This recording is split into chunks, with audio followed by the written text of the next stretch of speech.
Good afternoon, students. Today our topic of discussion is surface anatomy of abdomen. First of all, I will draw four important lines on the anterior abdominal wall. Later on, I will mark some important internal structures of the abdomen which are important from the examination point of view. Let us draw four important lines on the anterior abdominal wall. These four important lines are two vertical lines and two horizontal lines. We palpate the clavicle, which is a superficial bone. It is having two ends, medial end or sternal end and lateral end or acromial end, and take a midpoint of this line.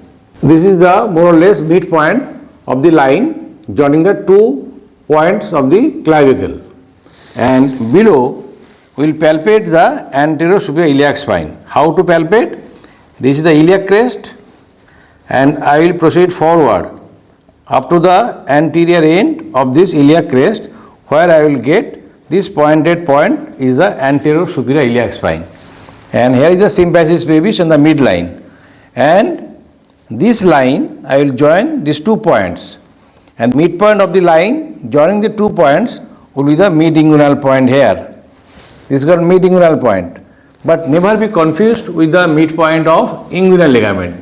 That is something different, because the midpoint of inguinal ligament means it is the midpoint of the ligament. The ligament is attached from anterior superior iliac spine to pubic tubercle, which is lateral to the symphysis pubis. So its midpoint will be lateral to the mid-inguinal point. But here I will take the mid-inguinal point, not the midpoint of inguinal ligament. Now I will draw a line which will join this point to this point vertically downwards. In this way, vertically downwards, I am drawing the line up to the mid-inguinal point here. So this line is called right lateral line or right lateral plane. Similarly, on the left side, here is the clavicle. This is the midpoint joining the 2 ends of the clavicle, and here is the mid-inguinal point on the left side.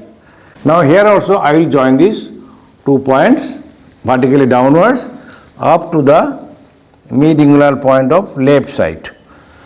Right lateral line, left lateral line. So these 2 are vertical lines on the anterior abdominal wall. Now I will draw 2 horizontal lines, one above, one below. This line is called trans-periodic line or trans-periodic plane. How to draw? There are 3 or 4 ways to draw this line. First one, I have to palpate the sternal angle. You know, this is the sternal notch of the manigram sternum, and below that here there is elevation in the midline. This elevated part is called the sternal angle, and at the level of sternal angle laterally the rib is the second rib. So second costal cartilage, second rib. So below that rib is the third rib, this solid one, this hard one. In between these 2 is the intercostal space. So this is third costal cartilage with third rib, then this is the space, then fourth, then fifth, then sixth, then seventh, then eighth, then ninth. So this is the tip of 9 costal cartilage. I will make a point here on right side. Similarly, on the left side, the same way, sternal angle, then second costal cartilage or second rib, then third, fourth, fifth, sixth, seventh, eighth, then this is the tip of the 9 costal cartilage. I can feel here. So here I will give a point. Now I will join these 2 points in this way.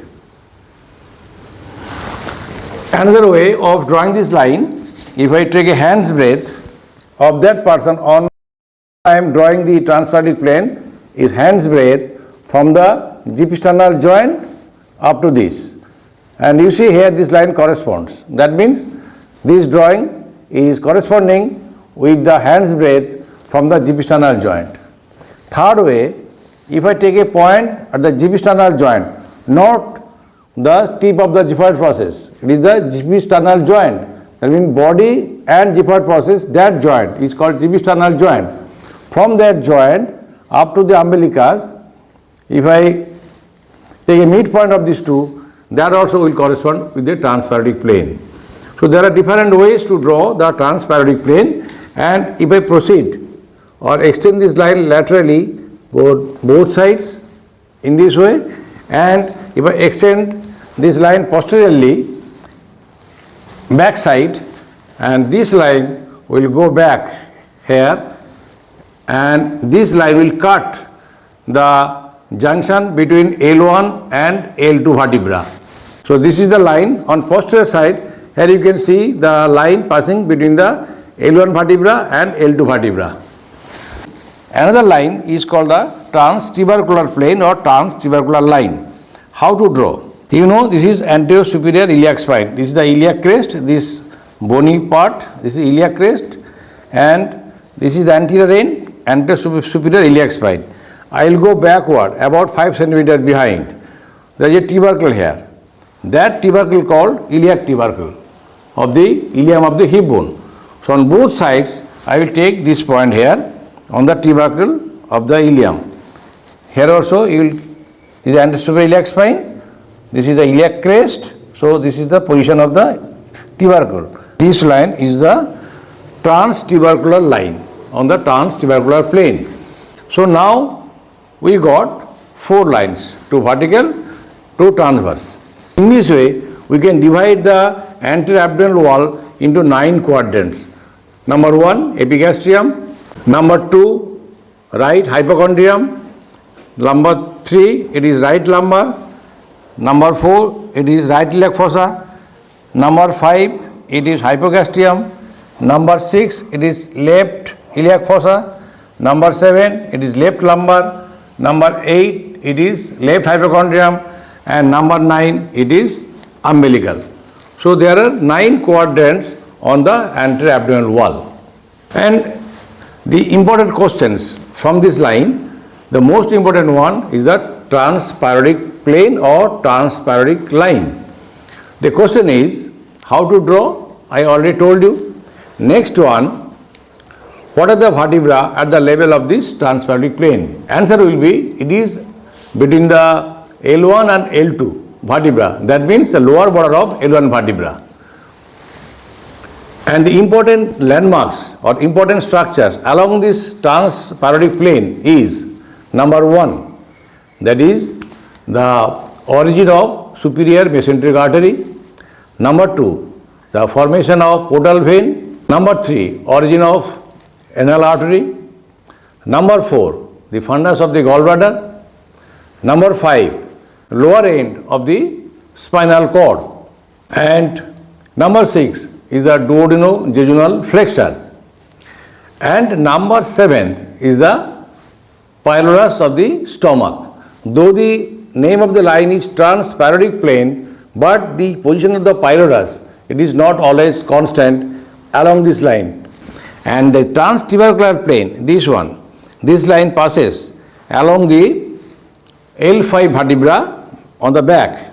If I extend the line and go back side, it will correspond with the 5th lumbar vertebra. Around the 5th lumbar vertebra, there is a formation of the inferior vena cava by 2 common iliac veins from both sides. And above this, if I draw another line along the highest point of iliac crest of this side and highest point of iliac crest of this side, and this is called the supracristal or transcristal line, because it is joining the highest point of the iliac crest of both sides. And along the line on the back side, there will be position of the lumbar 4 vertebra, lumbar 4 and lumbar 5. So lumbar 4 along the transcristal line, lumbar 5 along the trans-tubercular line. Here is the lumbar 3. This line important because for lumbar puncture we usually introduce the needle between the L3 and L4 lumbar spine here for lumbar puncture. So if I draw this line, first of all, the transcristal line, we will get the 4th lumbar spine, and above this is the 3rd lumbar spine. Then I will introduce the needle in between these 2 spine here, that is, this process is called the lumbar puncture. So the lumbar puncture, to draw the fluid CSF or to inject something inside the CSF, very important landmark is this trans-tubercular line to locate this area.